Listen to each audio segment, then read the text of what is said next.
When we pick up our smartphones, and just about everyone in America has a smartphone, and there's a lot of people in other countries that have them. But what's the first thing that we do, especially here in the United States? What's the first thing that we do? We pick up our cell phones and we go to social media. We go to social media and we look to see what other people are saying. What are other people posting? Sometimes it's posting about their dinners, right? We look and someone's cooking this, or hey, look at this recipe that I'm following right now. This is really, really good. Or hey, look what the family did, or whatever the case may be. We want to go onto social media. And listen, I'm not dogging social media. I think it's a great tool, especially in the church. I really do. I think it's an awesome tool. But when we sit there, we look at our phones, especially when we post something, what are we checking? What is this person saying? Do they like it? Do they like it? We have become so consumed with likes. Like. We just want to see if someone has liked something, or if they don't, why? Why did you not like my post on Facebook? Oh, did you get my friend request? Oh, did you like my post? Why didn't you? We question that. We are so worried about what people are saying about us. That's really what it boils down to, isn't it? What are people saying about us? Have you ever stopped to think for a minute? What does God say about me? I mean, we're so worried about what the world is saying about us, but have we ever stopped for just a minute and says, God, what are you saying about me? And today we're going to be diving right into, this is going to be a multi-part series, and I'm glad that you're here.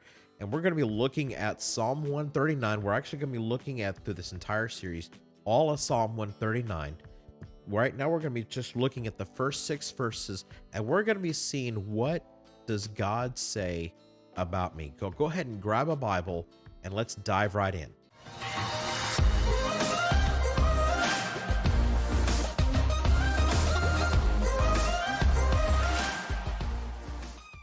We're going to be looking at the first 6 verses, and let's go ahead and read those over. It says this. It says, "O Lord, you have searched me and known me.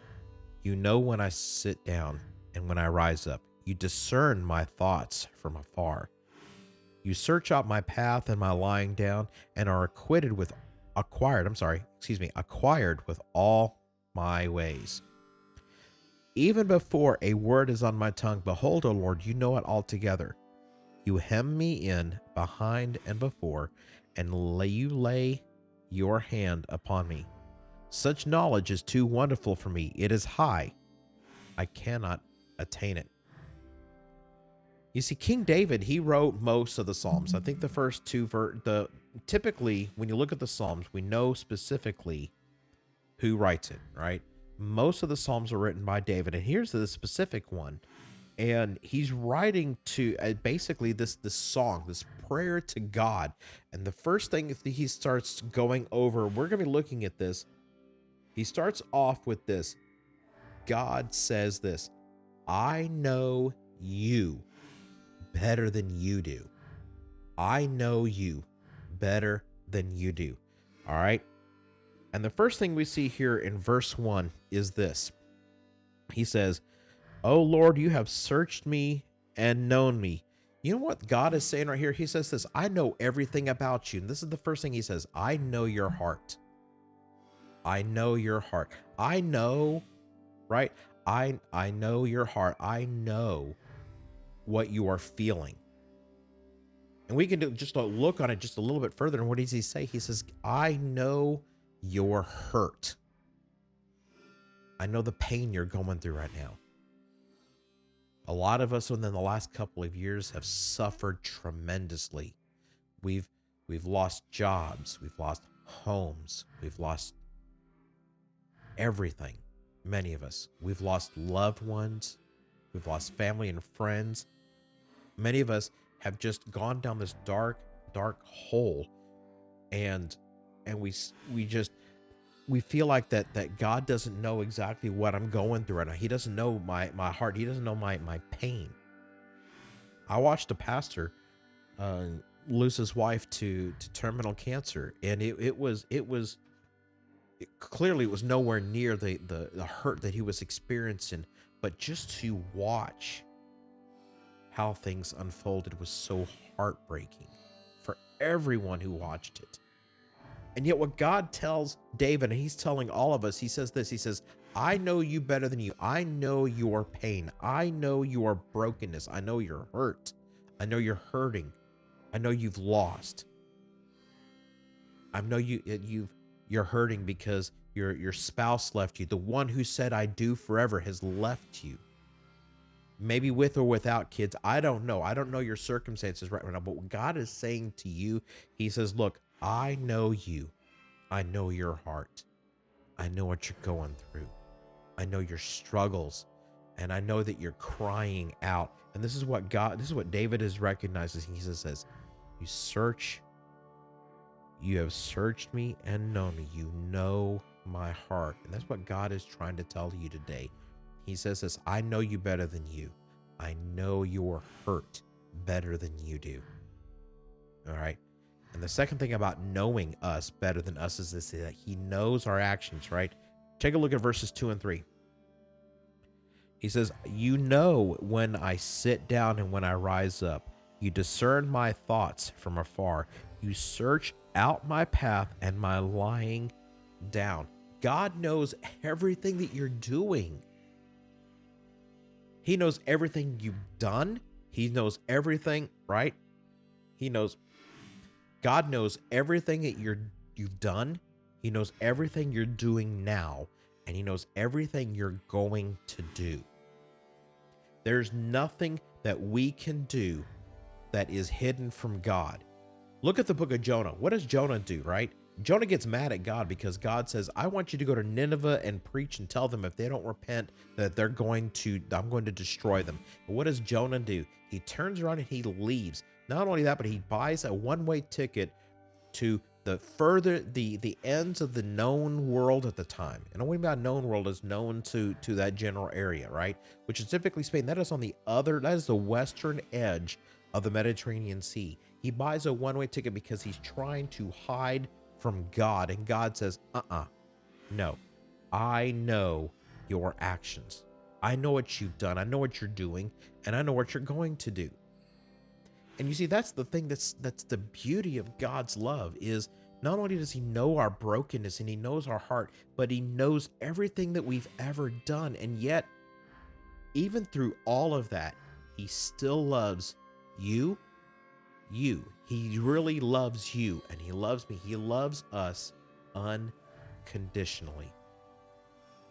All right, and the third part about knowing us more than we do, right, is that he knows what we've said and what we're going to say. He knows this. Take a look at verse 4. He says this, even before a word is on my tongue, behold, O Lord, you know it all together. God knows what you're going to say.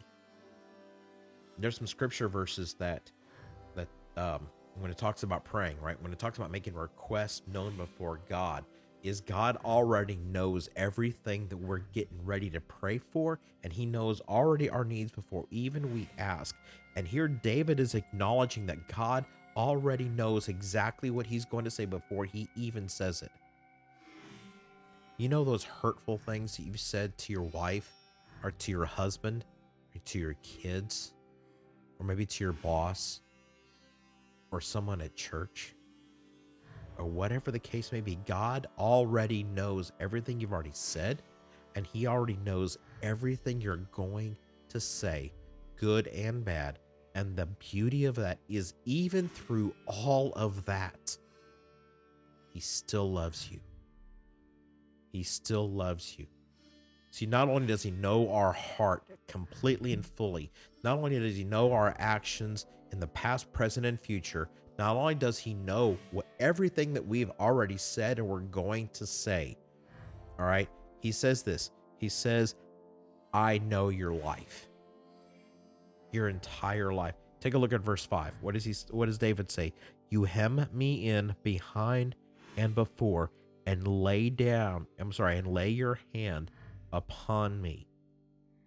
God already knows your life. He already knows the several jobs that you have. He already knows the life that you're living now, if you've gone through a loss, he already knows the life that you're living now. He already knows those struggles.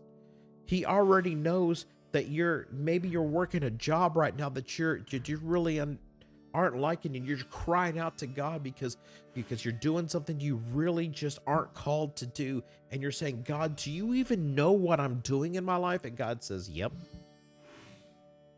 I know. I already know. I have already laid the foundation of your life from beginning to end, and I already know exactly what your life you are living right now. And right now, maybe if you're watching this, you want to reflect on your life a little bit. Maybe you're realizing, you know what? I'm not living the kind of life that I ought to be. You know, I'm maybe you're cheating on your spouse, or maybe you're struggling with an addiction right now and you just can't seem to shake it, or maybe you're just living at this life of regret, or maybe you're, whatever the case may be. God says, I know your life. I know the intricacies, I know the details, I know everything about your life right now. And you know what God says? Set that aside, because I still love you. I know you're living a dark life. I know you're doing things that you regret doing, that you really don't want to do anymore. I know the burdens you're carrying. I know everything else. And what does he say? He says, you know what? I still love you. I still love you. And here's where the rubber meets the road, is that we will never fully comprehend. We can't. This is what verse 6 says. Look at this. He says, such knowledge is too wonderful for me. It is high. I cannot attain it. We can never. It just, mind blown. We can't. Listen, God already knows everything about you and more details than you can possibly. He counts the very hairs on your head. He knows all of this. And the beauty of all of it, he says, you know, I don't care. I want to love. I love you. Yes, he doesn't want you to walk the broken road anymore. Yes, he doesn't want you to carry the burden of loss in your heart right now. He doesn't want you to do. He says, cast your burdens upon me, for my yoke is easy. Even through all of that, he knows you more than you, that there's no way that we can attain it. We can't possibly comprehend it. And yet through all of that, he says, I love you. And how do we know this? We know that in John 3:16 says, for God so loved the world that he gave. And what did he give? He gave his only begotten Son, that whosoever believes in him shall not perish, but have everlasting life. He does not want you to live a life that's broken. He doesn't want you to live a life that you feel like has no purpose. He doesn't want you to walk through the brokenness and through the hurts and the past and everything else. He wants you to just walk in him. And this is what I want to encourage you to this evening, is this. It doesn't matter what you're going through right now. The only thing that matters is that you come before holy God and say, God, I'm sorry. Please, Lord, forgive me and help me. And you know what the amazing thing is? He will. He will. If you'll simply just trust him, he will. Well, my friends, that's the first part of what God says about us, is the fact that God says to you that I know you more than you'll ever know, and I still love you. And next time we're going to be looking at some other verses, and I just want to say that I'm thankful that you're joining us this evening. And if this video has really impacted you in some form or fashion, just go ahead and comment below. Subscribe to the channel, and that way we know that We're going to continue to make videos like this so that way you can really just walk alongside us as we discover in his word, right?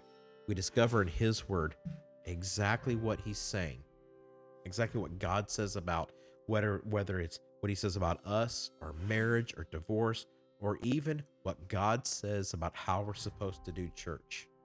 We're going to walk alongside one another, and we're going to dive into his word through every video, and we're going to be answering these questions. And again, I just want to say thank you.